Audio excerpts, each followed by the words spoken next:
교재요 58페이지 제가 읽겠습니다. 16장에서 17장은 15장에서 엘리바스가 했던 말에 대한 욥의 답변입니다. 욥의 발언을 따라 잡지가 쉽지 않은데 특히 17장은 논리적으로 이어지는 사고나 일관성 있는 주제가 나타나지 않고 갑자기 속담과 인용문들이 나타나 더욱 해석이 어렵습니다. 이것은 욥이 극심한 고통 중에 처해 있어 갈피를 잡을 수 없는 심리 상태에 있음을 보여줍니다. 친구들은 위로라고 말하지만 위로는커녕 오히려 더 큰 아픔을 겪게 하기에 욥은 공개적으로 단식합니다. 이 단식은 허공에 사라지지 않고 친구들에게 들리고 궁극적으로 하나님께로 향합니다. 16장 18절의 외침은 하나님을 향한 단식이 더욱 강렬해졌음을 보여줍니다. 17장에서 욥은 죽음에 이르는 절망감을 표현하지만 역설적으로 살고 싶다는 간절한 열망을 보이기도 합니다. 그래서 방금 읽은 대로 15장 말씀을 우리가 어제 생각해 보면 이제 엘리바스가 욥에게 두 번째로 꾸짖는 장면입니다. 그래서 이제 엘리바스, 빌닷, 소발이 한 번 욥을 꾸짖었고 욥이 대답했고 다시 엘리바스가 욥에게 꾸짖은 것이 15장이고 이 15장에 대한 욥의 대답이 16장. 그리고 대답하면서 얼마나 이 엘리바스가 힘들었겠습니까? 욥이. 그래서 욥의 그 마음에 힘든 것을 하나님 앞에 한숨 쉬며 토로한 것이 16장과 17장입니다. 욥이 얼마나 힘들었는가? 16장 9절부터 보겠습니다. 제가 한번 욥의 말씀을 읽어보겠습니다. 여러분도 한번 들어보시죠. 16장 9절부터 그는 진노하사 하나님이지요. 하나님이 진노하사 나를 찢고 적대시하시며 나를 향하여 이를 갈고 원수가 되어 날카로운 눈초리로 나를 보시고 무리들은 나를 향하여 입을 크게 벌리며 나를 모욕하여 뺨을 치며 함께 모여 나를 대적하는구나. 하나님이 나를 악인에게 넘기시며 행악자의 손에 던지셨구나. 내가 평안하더니 그가 나를 꺾으시며 내 목을 잡아 나를 부서뜨리시며 나를 세워 관역을 삼으시고 그의 화살들이 사방에서 날아와 사정없이 나를 쏘므로 그는 내 콩팥들을 꿰뚫고 그는 내 쓸개가 땅에 흘러나오게 하시는구나. 구구절절히 읽어보면 욥이 얼마나 힘들었을까. 그런데 참 욥이 훌륭한 인물입니다. 우리가 17절 말씀 한번 볼까요? 16장 17절 함께 읽습니다. 시작. 그러나 내 손에는 포학이 없고 나의 기도는 정결하니라. 아멘. 이게 욥의 위대한 점입니다. 17절에 내 손에는 포학이 없다 하는 말은 이웃과의 관계입니다. 그러니까 나는 지금까지 인생을 살아오면서 이웃 사람, 가난한 사람이라고 신분이 낮은 사람이라고 포악하게 행하거나 멸시를 행한 적이 결단코 없다. 그리고 뒷부분에 나의 기도는 정결하다. 하나님 앞에 나는 이렇게 큰 형벌을 받을 만한 죄를 짓지 않았다 하는 겁니다. 사실은 이 17절 말씀이 거듭되는 친구들의 비난에 대한 대답입니다. 친구들은 내가 잘못한 게 있으니까 벌을 받는다. 너 천벌을 받는 이유가 뭔지 알아? 너가 그만큼 큰 죄를 지어서 하나님 앞에 벌 받는 거야. 욥은 내가 죄인이라는 건 인정하지만 지금 받는 벌이 내가 죄를 지어서 그 결과로 받는다는 건 인정할 수 없다. 17절 말씀에 이웃 사람들에게 포악하게 행한 적이 없고 하나님 앞에 내가 소유가 많아서 그 소유를 많이 달라고 이기적으로 기도한 적이 없다. 욥이 힘들지만 자신의 입장을 정확하게 정리합니다. 그래서 첫 번째 기도 제목은 하나님과 사람 앞에 바로 서게 하소서. 욥처럼. 그게 첫 번째 기도 제목입니다. 하나님과 사람 앞에 욥처럼 바로 서게 하소서. 우리는 인생을 늘 돌아보면 후회가 남습니다. 그때 내가 이렇게 했을 걸. 그때 내가 왜 하나님을 비난했을까? 그때 왜 이웃 사람들을 내가 그렇게 정죄했을까? 근데 욥은 그렇지 않습니다. 과거를 돌아보아도 포악하게 행한 적이 없고 하나님 앞에 사심을 가지고 기도한 적이 없다. 여러분, 이게 얼마나 위대한 기도입니까? 어떻게 보면 참 교만할 수 있는 표정인데, 교만할 수 있는 기록이지만 그만큼 하나님 앞에 순결한 삶을 살았다는 욥의 위대성을 역설적으로 보여주고 있습니다. 우리 중에 누가 이런 고백을 할 수가 있겠습니까? 그러나 이런 고백을 하기 위해서 부끄럽지 않은 삶을 살아야 하지 않겠습니까? 내가 지금까지 돌아보니 이웃에게 포악하게 행한 적이 없고 하나님 앞에 정결하지 않은 마음으로 기도한 적이 없다. 이 고통 가운데서도, 수많은 비난 가운데서도 꿋꿋하게 스스로의 삶을 그렇게 돌아봅니다. 우리야 욥같이 할 수 없겠지만 오늘 이 17절의 욥의 고백을 우리가 오늘 하루 곰곰이 곱씹어 보면서, 하나님, 저도 더 이상 과거 생각하니 후회가 물밀듯이 오는 그런 인생 살아가게 하시고, 이 순간순간에 하나님 뜻대로 최선을 다하고 정직하게 정결하게 살아서 또 뒷날을 돌아보고 후회하는 그런 죄를 짓지 않고 하나님 앞에 정결하게 살아가게 하소서. 기도하시는 오늘 하루 되시고 여러분의 삶이 되시기를 주님 이름으로 부탁합니다. 자, 두 번째 기도 제목은 회개하되 스스로를 미워하지 않게 하소서 하는 기도입니다. 이 참 쉽지 않은 기도인데요. 회개하되 스스로를 미워하지 않게 하소서. 여러분, 이 표현이 아주 중요한 표현입니다. 회개하지만 스스로 미워하지 않는 삶. 이건 그냥 외우시면 좋겠습니다. 자, 17장 2절 한번 보시죠. 17장 2절. 자, 함께 읽습니다. 시작. 나를 조롱하는 자들이 나와 함께 있으므로 내 눈이 그들의 충동함을 항상 보는구나. 나를 조롱하는 자들이 항상 지금 나와 함께 있다. 그리고 그들이 자꾸 내가 하나님을 원망하고 스스로를 미워하도록 나를 충동한다. 그러니까 욥의 세 친구가 지금 그런 행동을 하고 있죠. 그래서 욥의 세 친구에 대한 욥의 표현이 16장 2절에 나옵니다. 제가 이번 주에 설교할 본문인데요. 16장 2절에 보면 너희들은 다 재난을 주는 위로자들이구나. 그러니까 위로하러 왔습니다, 친구들이. 그런데 소망을 주는 위로자가 아니라 재난을 줍니다. 자꾸 욥을 위로하기는커녕 비난을 하고 있지요. 그러니까 너희들의 말을 들으면 나 친구인지 모르겠다. 위로한답시고 나에게 재난을 준다.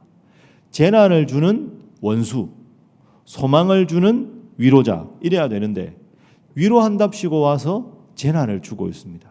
그러니까 욥은 지금 사방이 막혀 있습니다. 하나님은 응답하지 않고 칠남 삼녀는 죽고 가축들 다 날리고 아내는 저주하고 도망갔고 자기 몸은 종기가 나 있어서 온몸을 긁어야 하고 친구라고 위로하러 와서 자기에게 재난만 주고 있습니다.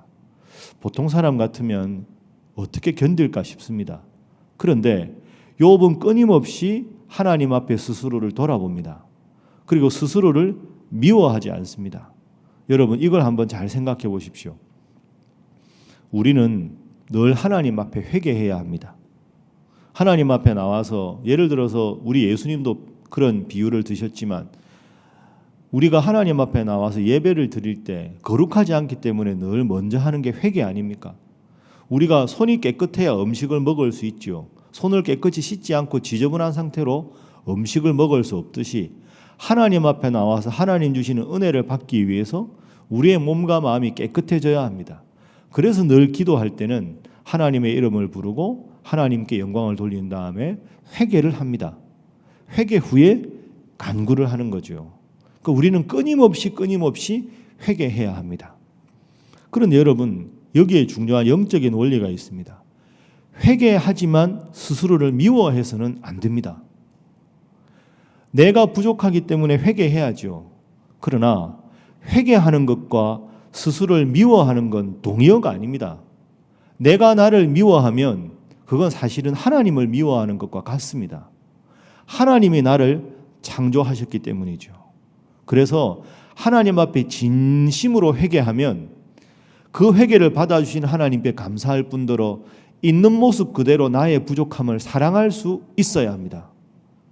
끊임없이 회개하면서 나는 왜 이럴까 자꾸 스스로가 자존감이 떨어지는 건 하나님 앞에 바로 선 태도가 아닙니다. 욥을 보십시오. 나는 너무나도 죄인이다, 연약하다, 하나님을 원망합니다, 때로는. 그러나 우리가 17절에 읽은 대로 그러나 나는 이웃에게 포악하지 않았고 하나님 앞에 정결한 삶을 살았다. 스스로의 연약함을 고백하지만 스스로를 미워하지 않는 게 욥입니다. 여러분, 이 두 가지가 이게 묘하게 결합되는데요. 그럼 이렇게 한번 생각해 보시죠. 늘 회개한다고 해서 스스로 미워해서 나는 죄인이고 쓸모없고 나는 버림받아 마땅하고 이렇게 생각하면 누가 좋아하느냐? 마귀가 좋아하는 겁니다. 하나님이 여러분을 하나님 자녀로 삼아 주셨는데 내가 죄인이지만 나는 하나님 자녀다. 다른 비유로 하면 내가 때로 부모님께 불효자지만 그러나 그렇다고 해서 내가 종의 신분으로 다시 떨어지는 법은 없습니다. 부모님 앞에서 부족한 자녀라 할지라도 자녀됨의 신분은 없어지지 않습니다. 부모님 죄송합니다. 제가 참 철없는 짓을 했습니다. 용서해 주십시오. 하면 부모님이 그래 괜찮다. 다음에 잘하면 된다. 이렇게 용서해 주셨습니다. 근데 이미 용서해 주신 부모님 앞에 매일 가서 눈물 흘리며 무릎 꿇고 눈물 툭툭 흘리면서 제가 그때 잘못했습니다. 그럼 부모님도 화납니다. 용서했는데 뭐 하는 짓이냐 이렇게 되는 거죠. 부족함을 고백하지만 용서받은 후에는 스스로 귀한 자존감을 가져야 합니다. 또 하나 조심할 건 회개도 안 하고 하나님 자녀니까 무조건 내 마음대로 살아야 된다. 방종하는 것도 잘못입니다. 그렇죠. 하나님 앞에 연약함을 고백해야죠. 하나님 자녀라고 해서 마음대로 그냥 죄짓고 살아가는 것 바르지 않습니다. 부모님 앞에 자녀가 뭐 어떻게 해도 부모님이 나를 용서해 줄 테니까 마음대로 불효하고 마음대로 죄짓고 그래봐야 뭐 나를 낳아주신 부모님이 용서할 텐데 그 정말 철없는 자녀 아닙니까? 여러분 그래서 이 두 가지를 잘 생각하십시오. 끊임없이 우리는 회개해야 합니다. 그러나 그렇다고 해서 스스로를 미워해서는 안 됩니다. 하나님 제가 연약합니다. 그러고 간절하게 기도하십시오. 어떤 기도라도 하나님 앞에 기도하면 우리가 간절히 회개를 구하면 하나님 모든 죄를 용서해 주실 줄로 믿습니다. 회개하고 용서받은 다음에는 하나님 용서해 주셔서 감사합니다. 이제 과거는 잊겠습니다. 몸부림치며 거룩한 삶을 살겠습니다. 부족함이 있는 모습 그대로 저를 받아주시고 도와주십시오. 그렇게 생각해야 합니다. 자, 지금까지 한 걸 가지고 욥을 한번 돌아보죠. 욥의 친구들은 너 잘못한 게 많잖아. 회개할 게 많잖아. 그것 때문에 네가 지금 벌을 받는 거야. 그거 아닙니다, 여러분. 여러분이 혹시 앞으로 인생 살아가다가 큰 낭패를 당합니다. 아, 내가 그 죄 때문에 내가 벌을 받고 있다. 그 생각하지 마십시오. 하나님 제가 부족합니다. 용서해 주십시오. 여기까지만 하셔야 됩니다. 내가 큰 죄를 지어서 벌을 받는다. 아니라니까요. 그 말은 뒤집어 말하면 어떻게 됩니까? 벌을 안 받고 살아갈 때는 여러분이 의로워서 벌을 안 받는 게 아니지 않습니까? 하나님이 벌 내리려고 마음만 먹으면 우리가 벌 안 받을 사람이 누가 있습니까? 그 어떤 경우도 여러분이 잘못해서 벌을 받는다고 생각하시면 안 됩니다. 떠오르면 회개만 하면 되지요. 그리고는 스스로 하나님 앞에 거룩한 삶을 노력하면 됩니다. 욥의 논리는 왜 이렇게 욥이 고집스럽게 말하느냐? 내가 잘못해서 천벌을 받는다 하는 걸 인정하는 순간 그러면 이 벌 받기 전에 칠남삼녀랑 잘 살고 많은 가축을 거느리고 행복하게 살아간 건 내가 죄를 안 지었으니까 복을 받은 거다. 논리적으로 그 말 아닙니까?